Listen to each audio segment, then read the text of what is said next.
할렐루야, 예수님 안에서 반드시 좋은 일이 있습니다. 한 장로님이 6.25 전쟁 때 북한에서 남한으로 내려왔습니다. 집안이 잘 살았지만 전쟁통이라 아무것도 건지지 못한 채 빈손으로 내려와야 했습니다. 그런데 한 가지 물건만큼은 보물단지인 것처럼 소중하게 여기며 가지고 왔죠. 적지 않은 크기의 궤에 자물쇠까지 걸려 있었습니다. 자녀들이나 아내는 집안 대저로 내려온 보물이거니 생각을 했습니다. 남한에 내려와서 어렵게 살았지만 그 보물 한 만큼은 건드리지 않고 열심히 산 끝에 마침내 집안이 일어서게 되었습니다. 어느덧 장로님도 나이가 들어 세상을 떠날 때가 왔습니다. 장로님들은 가족들을 모두 모아놓고 보물함을 가져오게 했습니다. 자녀들은 이제야 보물함에 있는 것을 우리에게 유산으로 나눠주려는 것이라고 생각을 했습니다. 자물쇠를 열고 안에 있는 물건을 꺼냈을 때 그들은 깜짝 놀랐습니다. 보물함에 들어있었던 것은 금도 아니고 보석도 아니었습니다. 낡은 성경책 한 권이었습니다. 이런 말씀하셨습니다. 이 성경책은 내 아버지가 처음 예수님을 믿었을 때 구해서 평생 읽은 성경책이란다.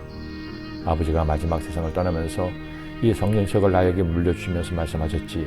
이 성경이 내가 줄 수 있는 가장 귀한 보물이니 넌 앞으로 이 성경을 잘 간직하고 말씀대로만 살아라. 그러면 하나님께서 너희에게 복을 주실 거야.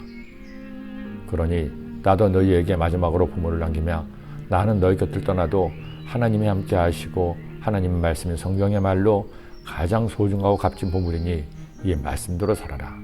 마침내 성전이 건축됐습니다. 무려 7년간의 대역사 끝에 완성된 성전이었습니다. 그렇게 성전이 건축되고 나서 가장 먼저 한 일이 있습니다. 사실은 이 일이 끝나야 진정한 성전 건축이 끝나는 것이었기 때문입니다. 바로 하나님의 언약궤를 성전 안 지성소에 모시는 일이었습니다. 이에 솔로몬이 야훼의 언약궤를 다윗성 곧 시온에서부터 메어 올리고자 하여 이스라엘 장로들과 모든 지파의 우두머리 곧 이스라엘 전체 족장들을 다 예루살렘으로 소집하니 이스라엘의 모든 리더가 동원되었습니다. 그리고 하나님의 율례에 따라 레위인이 이 일을 감당했습니다. 이스라엘 장로들 이름에 레위 사람들이 궤를 매니라 궤와 회막과 장막 안에 모든 거룩한 기구를 메고 올라가되 레위인 제사장들이 그것들을 메고 올라가며 그렇다면 여러분 왜 하나님의 언약궤 법궤를 이렇게 소중하게 여겼습니까? 법궤 안에 무엇이 있었나요? 법궤 안에는 말 그대로 법이 있었습니다. 그 법은 사람이 지정한 법이 아니었습니다. 사람의 경험과 지식으로 만든 법도 아니었죠. 천지와 만물을 창조하시고 온 우주의 주인이신 야훼 하나님이 직접 만드신 법이었습니다. 그리고 하나님께서 택하신 이스라엘 민족에게 지키라고 명하신 법이었습니다. 그 법, 율법의 핵심인 십계명이 기록되는 두 돌비가 법궤 안에 있었습니다. 그 안에는 두 돌판 외에 아무것도 없으니 이것은 이스라엘 자손이 애굽에서 나온 후 야훼께서 그들과 언약을 세우실 때에 모세가 호렙에서 그 안에 넣은 것이더라. 법궤를 성전에 모신 지 3000년이 지났습니다. 이제 우리 곁에는 법궤가 없습니다. 십계명이 기록된 두 돌비도 사라졌습니다. 그러나 우리에게는 하나님의 말씀인 성경이 있습니다. 십계명을 율법을 완성하신 예수 그리스도의 말씀 성경입니다. 그렇게 성경이야말로 모든 성도의 가장 소중한 보물입니다. 절대로 훼손되어서도 소홀히 여겨져서도 안 됩니다.